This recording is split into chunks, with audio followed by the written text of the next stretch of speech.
Voilà. Donc là, j'enregistre maintenant. Super. Ok.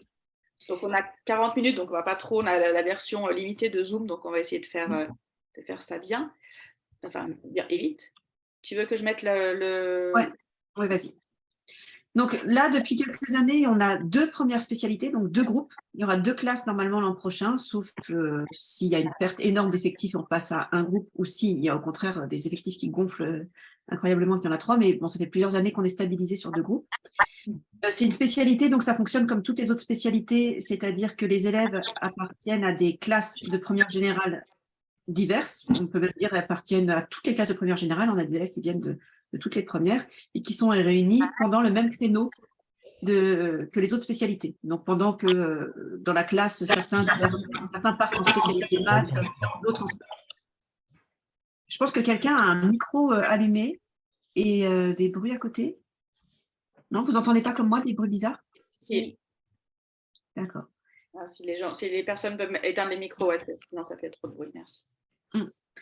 Et donc voilà, le principe, c'est qu'il y a des créneaux qui sont toujours les mêmes. Donc en première, c'est le mardi et le vendredi. Et donc, tous les élèves de première partent chacun dans leur spécialité. Donc certains viennent en spécialité cinéma, donc avec nous, dans cette fameuse salle T003 que vous pouvez venir visiter si vous le souhaitez. Pendant les cours de spécialité cinéma, le principe, c'est que c'est équilibré autant de théorie que de pratique. Donc, on alterne en règle générale, alors pas forcément à la semaine, ça dépend des projets et des besoins.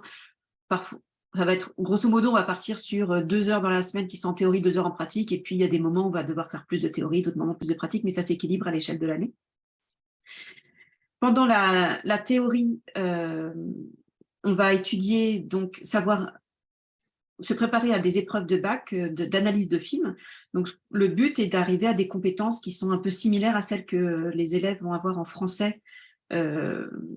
Donc, savoir analyser un extrait de film, comme on fait par exemple un commentaire composé, et pour cela, avoir les compétences nécessaires en histoire du cinéma, en théorie du cinéma, connaissance des différents procédés et en interprétation, donc savoir utiliser ces éléments pour créer du sens, savoir interpréter un film.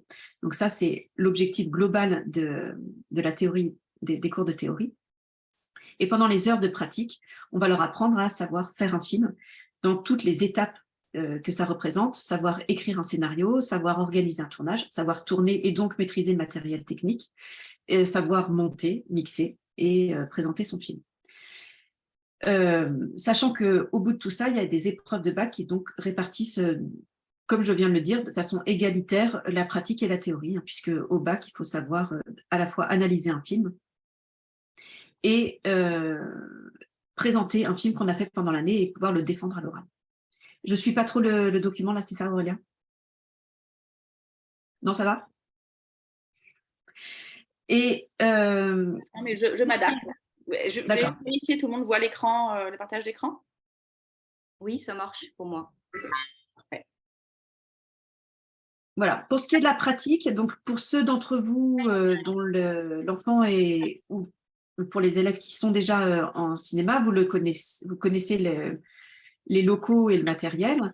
On a donc aussi bien tout ce qui est nécessaire pour tourner, donc caméra ou appareil photo et enregistreur numérique et de la lumière.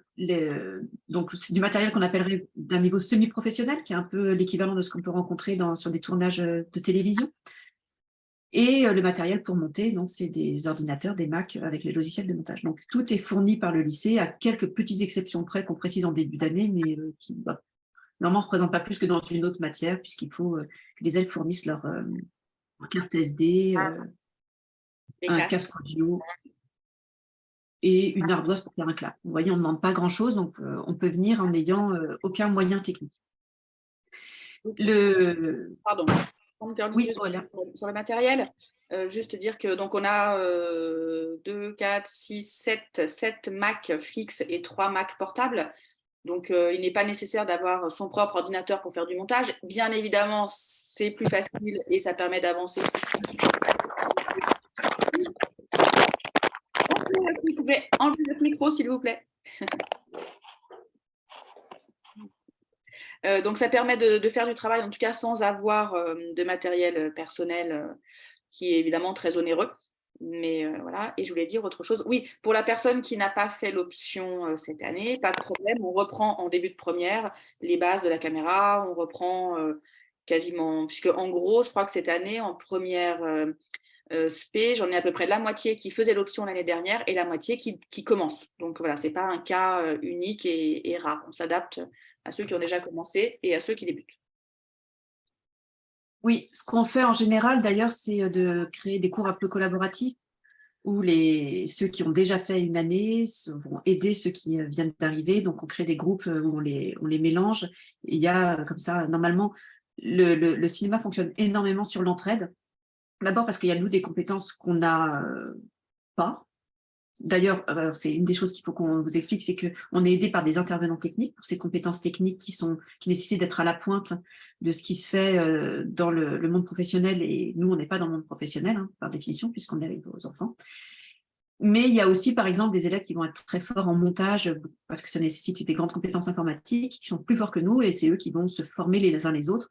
Donc, puisqu'on est dans une optique comme ça de partage et de collaboration, des élèves qui arrivent plus tard sont formés par leurs camarades et évidemment aidés par nous, donc il n'y a pas de souci à se faire.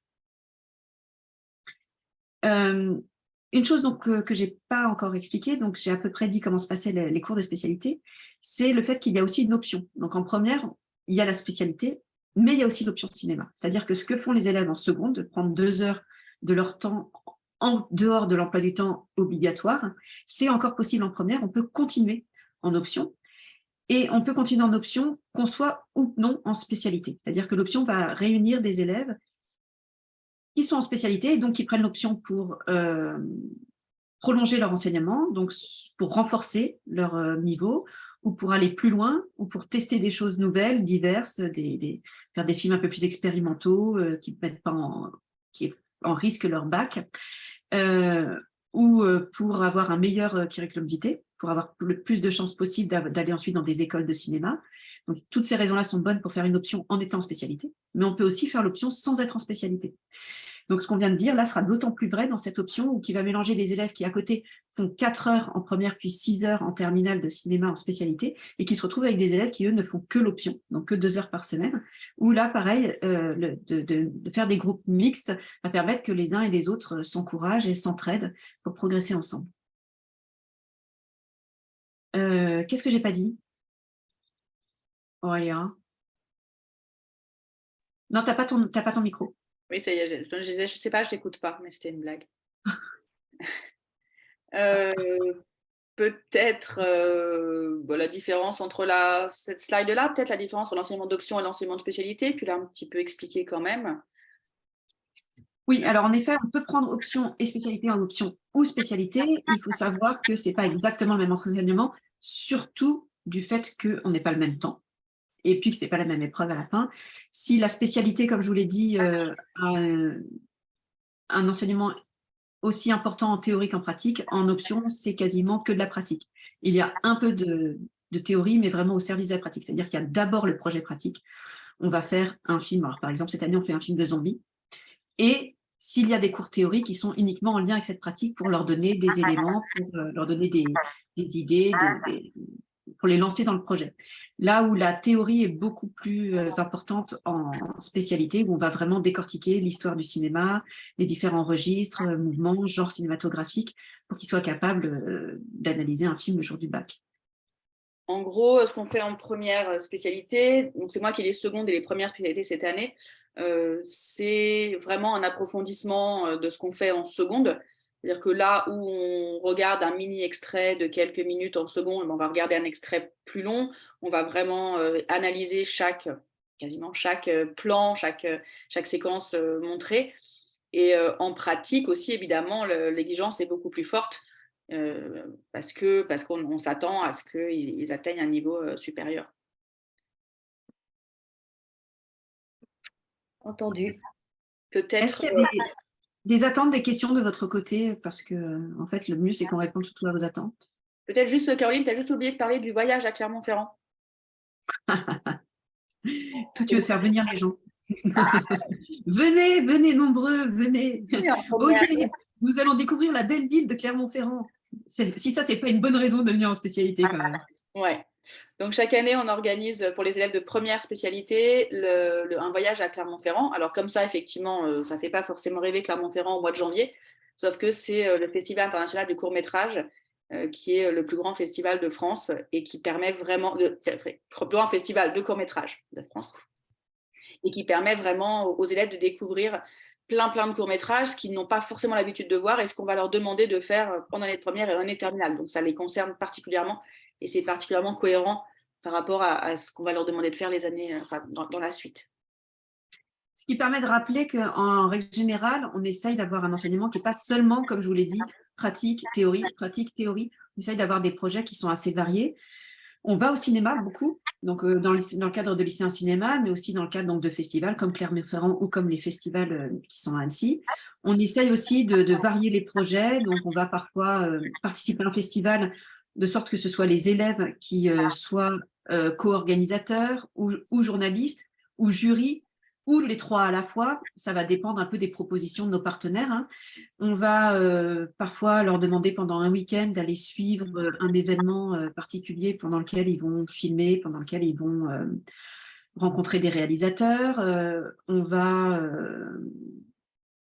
rencontrer des professionnels, des réalisateurs quand ils viennent pour présenter un film dans un des cinémas partenaires. On les fait venir dans notre classe et ils viennent pour discuter avec les élèves.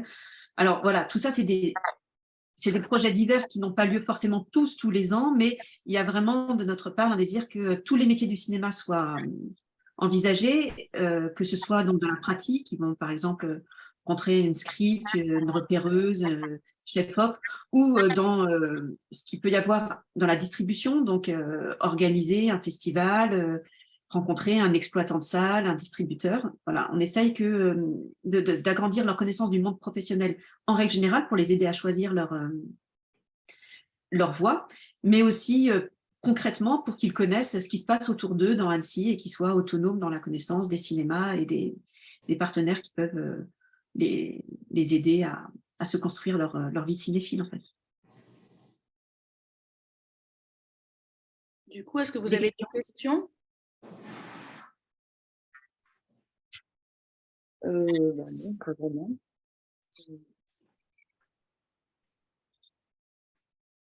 Il n'y a aucune question de personne? Oui. J'ai une question. Oui. Oui, parce que vous avez parlé de... Il peut avoir dans la première l'option, la spécialité et l'option. On peut avoir la spécialité et l'option, oui. Mais par exemple, mon fils, cette année, il a l'option, mais il peut avoir que la spécialité l'année prochaine ou il faut qu'il continue option et spécialité? Il peut faire ce qu'il veut. Il est libre. Il peut faire que la spécialité, il peut faire que l'option, ou il peut faire la spécialité et l'option. Les trois, c'est possible. Et cette année, par exemple, lui, il a la possibilité de participer au Festival de Clermont-Ferrand? Il est en seconde actuellement? Oui. Non, c'est pour les premières. Ah, d'accord. Bon, ok. Merci. Moi, j'ai une question. Je ne sais pas si vous m'entendez. Si, très bien. Bonsoir. Donc, si j'ai bien compris, l'année prochaine, en plus de la spécialité, donc on peut prendre l'option. Et cette option, est-ce qu'il faut suivre, est-ce que c'est 2 heures qu'ils mettent à profit pour avancer un projet ou ils sont tenus de suivre un cours avec un professeur ou ils peuvent utiliser ces 2 heures-là pour aller travailler en parallèle ou c'est de la présence en cours avec un cours, quoi. Ah non, si vous êtes inscrit à l'option, c'est un cours, vous êtes inscrit à ce cours d'option. Et ensuite, on doit y aller toute l'année. Mais qu'est-ce que vous voulez dire par projet pendant ce cours? Ensuite, des projets, oui. Les élèves développent leurs projets pendant les cours d'option. D'accord, c'est ça. Donc, et encadré par nous, c'est pas... c'est de la pratique essentiellement. Essentiellement, oui. D'accord, ok. Alors, que ce soit bien clair, il y a quelques cours de théorie, hein, parce qu'on voit bien leur tête parfois, on voit bien qu'ils n'avaient pas prévu ça, qu'ils pensaient qu'il y aurait que de la pratique. Donc, comme je vous le disais, on va donner quelques cours de théorie. En relation avec leur pratique. Voilà. Ok, très bien, merci. Bon, moi, j'avais une question, mais par oui. rapport à la suite, donc peut-être que vous allez en parler après, justement, sur les cursus Eh post-bac. ben, allez-y, posez votre question, ça nous permettra de partir là-dessus. Voilà, j'aimerais bien savoir quelles sont les options. Enfin, je me suis renseignée de mon côté et j'ai vu qu'il y avait des prépas, qu'il y avait pour passer les concours pour les grandes écoles, qu'il y avait des BTS. J'aurais bien aimé avoir votre avis là-dessus sur les autres spécialités qu'il est bon de cumuler avec la spécialité cinéma. C'est une excellente question et qui est très compliquée. Alors, si je peux me permettre, juste Caroline, juste j'ai un document. Alors, on a ce slide-là sur et après le bac, d'abord. Et surtout, il existe un document que j'avais préparé sur mon bureau et que j'ai perdu. Non, voilà, que je vais vous montrer. Hop, et...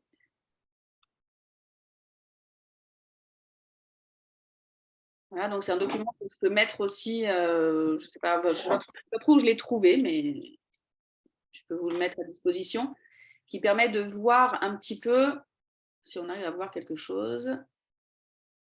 Je fais pour l'agrandir. Là. En fait, qui permet de voir quelles autres spécialités on peut prendre en plus de la spécialité cinéma. Génial. Cinéma, ouais, c'est vraiment très bien fait. Si vous prenez cinéma et mathématiques, voilà, ça peut vous amener vers tous ces bancs de métiers. Cinéma et histoire géo ou géopolitique ou sciences politiques, voilà. Vous avez toutes les orientations que ça peut vous permettre d'imaginer en cumulant cinéma et les autres spécialités, et d'autres spécialités. Ils n'y sont pas toutes, mais vous en avez quand même pas mal. Et dans la suite du document, ça reprend vraiment très précisément toutes les possibilités de mix des deux spécialités de terminale. Tu me l'enverras, Aurélien? Oui, je ne sais pas où je l'ai trouvé, mais j'ai trouvé ça très très bien. Ça marche vraiment très bien. Alors, cela dit, il faut quand même dire un truc. Enfin, tu te souviens ce que disait Lola l'autre fois? Et parce que ce qu'on ne vous a pas dit, c'est aussi que les élèves passent leur temps à rencontrer nos anciens élèves qui reviennent, qui sont un peu, qui ont du mal à couper le cordon. Donc, nos anciens élèves reviennent, racontent, et du coup, nous, on progresse dans notre compréhension de comment ça se passe le post-bac. Sachant que la réforme est récente, donc tout le monde nage un peu, et d'ailleurs, les écoles post-bac, les premières. Sachant donc qu'en fait, rien n'est rigide. Elle nous expliquait qu'elle fait une formation en BTS Images. Typiquement, ces genres de formations, on nous a toujours dit que c'était le truc qui était uniquement pour les scientifiques. On nous le disait déjà avant la réforme que ça pouvait pas concerner les L, etc. Et elle disait qu'en fait, elle, la moitié des gens de sa classe avaient fait des spécialités littéraires. Alors que on nous a fait passer le message que les BTS Images, surtout, vous ne présentez pas si vous avez une spécialité littéraire. Donc, en fait, ce qu'il faut quand même garder à l'esprit, c'est que les choses sont finalement assez souples, même s'il y a des grands principes à avoir à l'esprit. Les grands principes à avoir à l'esprit, c'est que, grosso modo, il y a de grands types de corps de métier, de grandes formations par rapport au cinéma. Il va y avoir tout ce qui va être de leur côté plutôt créatif, donc où les spécialités littéraires seront les bienvenues, et tout ce qui va être du côté plutôt technique, qui va former des techniciens d'audiovisuel, où il vaut mieux avoir alors une spécialité scientifique. Donc, du type maths, physique, pour aller vers tout ce qui va être BTS Images, BTS Son, ou des formations techniques comme ça, par exemple les IUT, son, communication, etc. Et de l'autre côté, on peut aller plutôt vers une spécialité littéraire, vers des écoles de cinéma qui vont être plus des écoles vers la création, la aide, ou la fac, ou les prépas qui préparent à la FEMIS.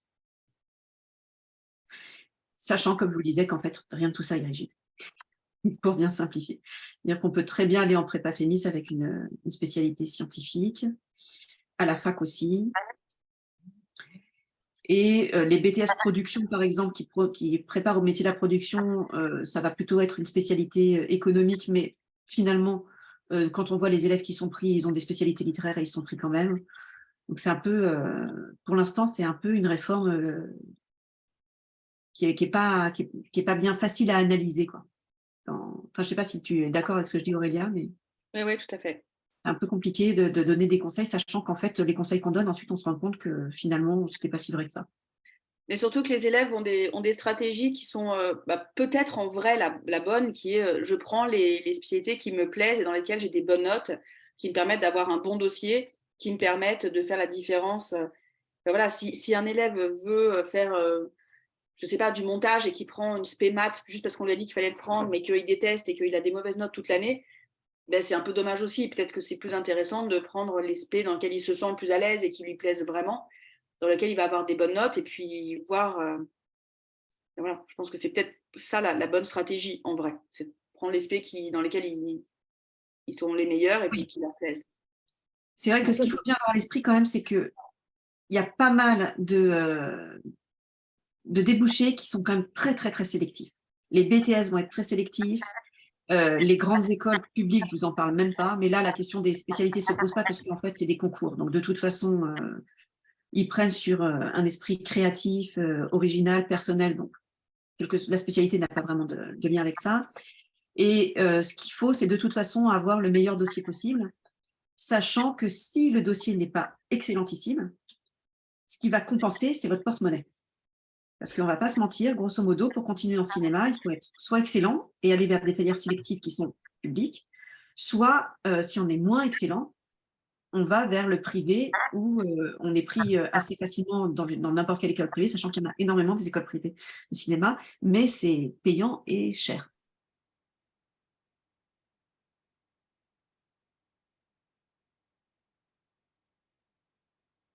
Et ça sera votre question de l'année prochaine, pas dans 2 ans. Quelles écoles faut-il, quelles sont les meilleures écoles, voilà. Mais alors ça, on en reparlera en terminale. Ouais. Mais, effectivement, c'est la question qu'on nous pose toujours, sachant que pour nous, c'est compliqué parce que certes, d'abord, il y a un prix qui fait que voilà, c'est déjà savoir si on peut pas.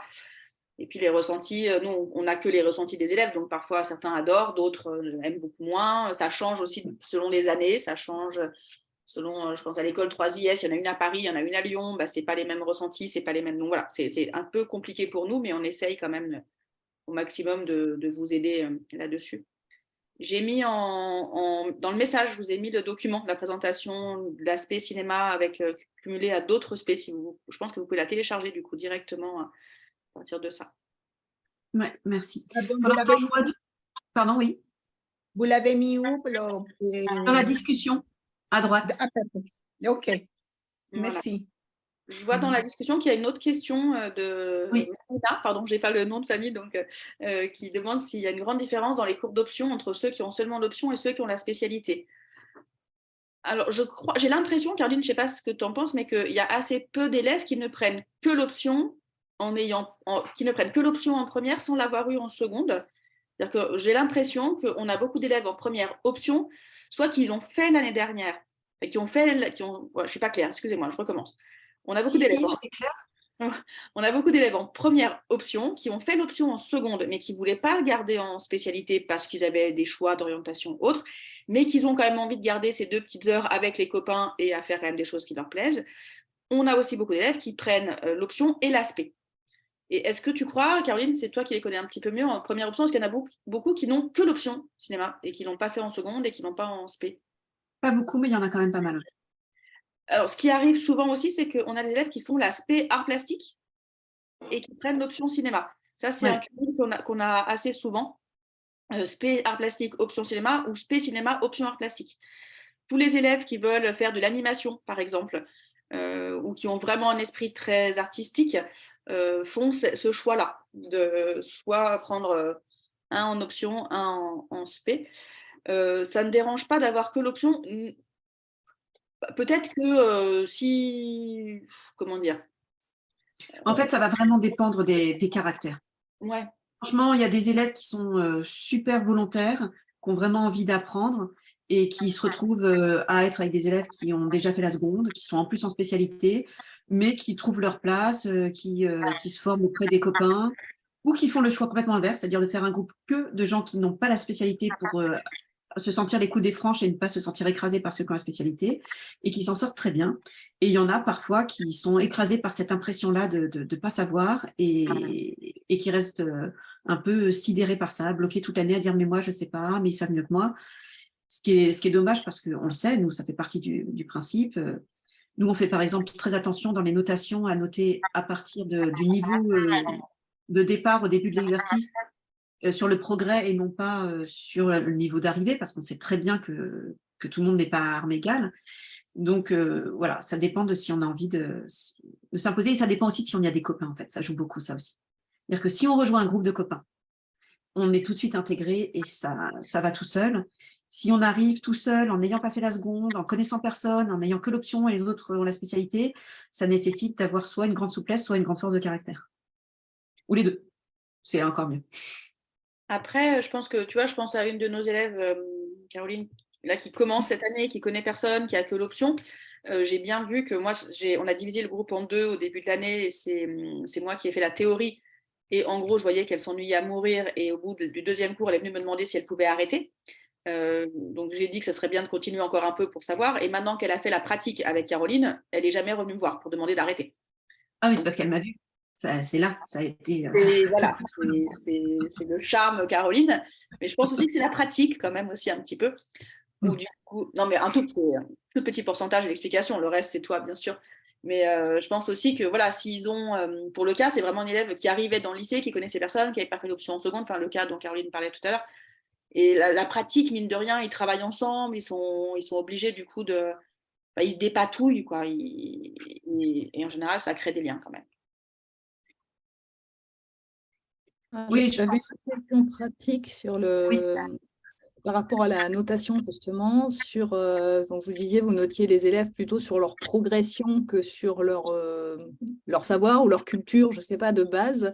Globalement, c'est une spécialité, vous allez me dire, c'est une grande généralité, mais savoir si c'est une spécialité qui est difficile en termes de notes pour avoir son bac. Alors, très sincèrement, là, on parle bien de la spécialité, pas de l'option. Hein. La spécialité, oui. C'est pas du tout pareil, les notes en spécialité et en option. Très sincèrement, pendant des années, on était la spécialité où on notait très large, et c'est plus du tout le cas. Parce que maintenant, toutes les spécialités notent très large. Et en fait, noter plus large que les autres spécialités, ça ne voudrait plus rien dire, ça voudrait dire on met 20 à tout le monde, ça n'aurait plus aucun sens. On ne va pas se mentir, hein. Maintenant, tout le monde, on est tous sur des branches où on ne veut pas scier notre branche, donc toutes les spécialités essayent d'être « Non, moi je suis gentil, non, c'est moi le plus gentil ». Donc, du coup, nous, on n'est plus les super gentils. Enfin, je ne sais pas comment toi tu le ressens, Aurélia, mais quand on regarde les moyennes à la fin de différentes spécialités, on est comme les autres. Et moi, je ne peux pas monter plus haut, sinon ça n'aurait aucun sens. Enfin, je ne vais pas commencer à mettre 17 à quelqu'un qui ne sait pas son cours, ne sait pas la méthodologie, n'a pas travaillé, n'a pas rendu ses devoirs. Du coup, je suis tombée dans les mêmes moyennes que tout le monde. Après, la différence peut-être avec les autres spécialités, c'est que selon le point fort de l'élève, si c'est la théorie ou si c'est la pratique, ou les deux, hein, il peut être très fort dans les deux, mais disons que ça permet à un élève qui ne serait pas tellement scolaire, qui n'est pas à l'aise avec l'écrit, et bien vraiment d'avoir des notes de pratique hyper hautes qui vont rattraper un peu cet écrit. Alors, des gens qui ne seraient pas du tout pratiques, en général, ils ne prennent pas trop la spécialité cinéma, peut-être, mais voilà, en tout cas, clairement, l'aspect pratique rend service aux élèves qui ne sont pas à l'aise avec l'écrit. Tu as complètement raison.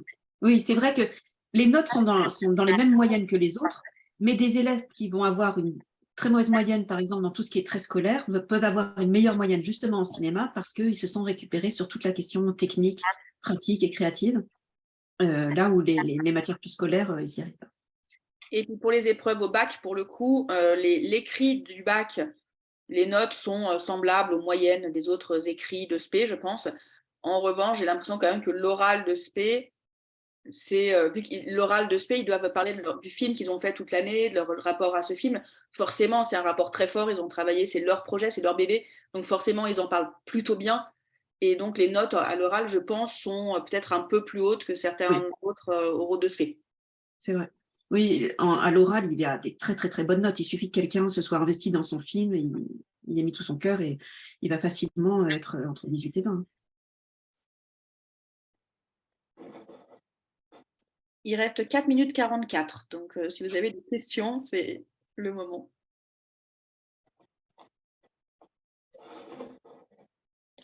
Peut-être qu'on peut mettre notre adresse mail avant que ça termine pour si des questions vous viennent plus tard.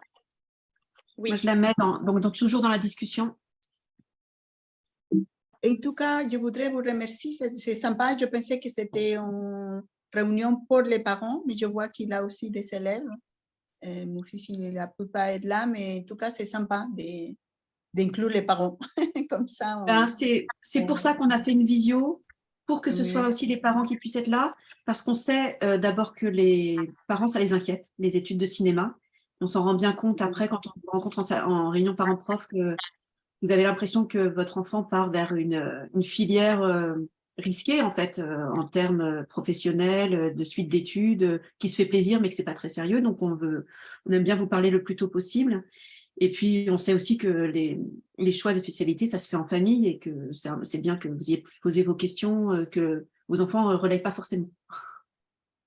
Non, c'est que ça aussi, ça permet aussi, ça facilite le dialogue. Hein. Bon, mon fils, par exemple, il est à l'internat. Le week-end, on n'a pas parfois beaucoup le temps de discuter, mais avoir les références, ça permet de poser questions et l'échange, quoi, c'est important. Puis entre nous, ce que dit, ce que les enfants entendent, ce qu'ils vous répètent et ce que vous comprenez, des fois, il y a beaucoup de différences dans toutes ces étapes-là. Donc, au moins, là, entre ce qu'on dit et ce que vous comprenez, c'est la même chose. Espérons. Si on a été clair. Oui. Oui. Moi, je voulais vous poser une dernière question, ça concerne le carnet de cinéma. Et je voulais savoir si, donc là, ils ont rendu leur carnet parce que vous leur y avez demandé de faire certaines choses dedans. Est-ce qu'ils peuvent le compléter entre chaque demande de votre part ou voilà, c'est ça ma question. Est-ce qu'ils peuvent? Ils doivent. Oui, c'est ça. L'idée, c'est qu'ils le fassent au fur et à mesure et pas seulement la veille du jour où ils doivent me le rendre. Sinon, ça n'a aucun intérêt.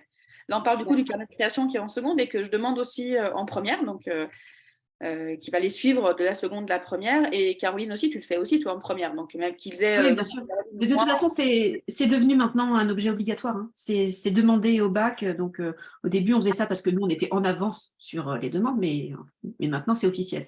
Donc, c'est une obligation. Voilà, donc, l'idée, c'est de le tenir. Que ce soit un objet jusqu'au bac. Voilà, et que ce soit un objet qui leur appartienne et qui s'approprie et qu'ils le fassent parce qu'ils en ont envie et pas seulement pour me faire plaisir. C'est ce que je leur ai dit, hein, s'ils le font que pour me faire plaisir, ça n'a aucun intérêt. Il faut qu'ils prennent du plaisir et qu'ils aient envie de se l'approprier et qu'ils trouvent une forme. Et franchement, on voit la différence au moment là des écrits type bac de ceux qui ont tenu un carnet de création ou pas. Ça se voit vraiment dans le travail, au moment où il faut imaginer des films, des scénarios, des procédés, de ceux qui ont pris l'habitude de noter et de garder en mémoire, de relire, et qui ont du coup toute une boîte à outils pour créer rapidement dans les contraintes du bac. D'accord.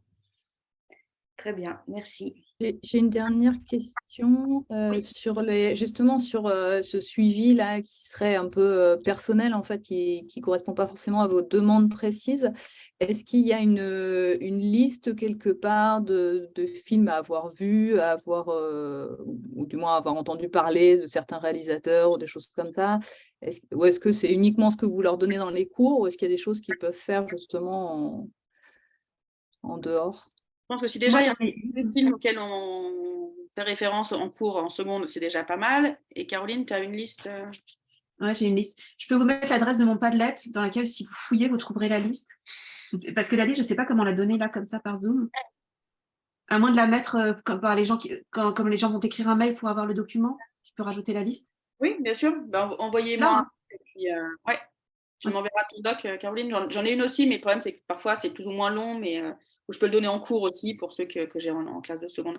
Ça va bientôt couper, je suis désolée. Donc, voilà, vous m'envoyez un mail ou alors je donne en cours, n'importe. Oui, donner en cours, c'est vrai que ça serait bien. Puis comme ça, oui, je peux le faire, bien sûr. Très bien. Merci. N'hésitez pas si vous avez d'autres questions par mail. Voilà, vous avez nos adresses mail, hein, donc n'hésitez pas. Parfait. Merci beaucoup. Bonne soirée. Bonne soirée. Au revoir. Au revoir.